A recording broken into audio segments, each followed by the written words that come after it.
সারাটা জীবন কতজনের জন্য এই দুই চোখ দিয়ে পানি ফেলেছেন আপনি নিজেকে প্রশ্ন করে দেখুন। হয়তো আপনি কারো কথায় কষ্ট পেয়ে কিংবা কারো জন্য, বিশেষ ব্যক্তির জন্য সারা রাত আপনি কান্না করে বালিশ ভিজিয়ে ফেলেছেন। সে মানুষটা হয়তো সেই মুহূর্তে আনন্দ উল্লাস করে রাত কাটিয়েছে, যার জন্য আপনি কান্না করে রাত কাটিয়েছেন। কারো জন্য আপনি খাবার বন্ধ করে দিয়েছেন, সে মানুষটা হয়তো খাবার খেয়ে ঘুমাচ্ছে, আপনি জানেনও না। বালিশের মধ্যে ভিজে গেছে, বাস শেষ। সময়ের সাথে সাথে সমস্ত ক্ষতগুলো মুছে যায়। আজকে থেকে 4-5 বছর আগে যে কষ্টটা আপনাকে যে পরিমাণ আঘাত করেছে, এখন আপনার এই কথা মনেও নাই, কষ্টের কথা ফিলও নাই। সময়কে সময় দেন, সময় আপনাকে উত্তম সময় এনে দিবে। জীবনটাকে আল্লাহর উপর ছেড়ে দেন, রহমতের উপর, দেখবেন যে আল্লাহ পাক আপনার জীবন তরিটাকে অনেক সুন্দর একটা পজিশনের মধ্যে পৌঁছায় দিবে।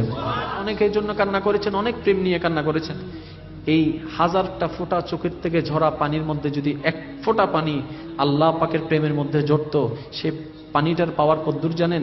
এই আশেকের আল্লাহর ভয়ে ক্রন্দনের এক ফোঁটা চোখের পানি যদি জাহান্নামের আগুনে ফেলা হয়, ওই আশেক বান্দার, ওই গুনেহগার বান্দার, ওই তওবাকারী বান্দার এক ফোঁটা চোখের পানিটার মধ্যে আল্লাহ এমন একটি মহাব্বতের শক্তি দান করেন যে জাহান্নামের আগুনকে পর্যন্ত নিভাই দিতে পারে।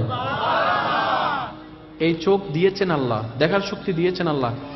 কার জন্য কাঁদা দরকার ছিল, কেঁদেছি কার জন্য? নিজের বিবেককে প্রশ্ন করার দরকার।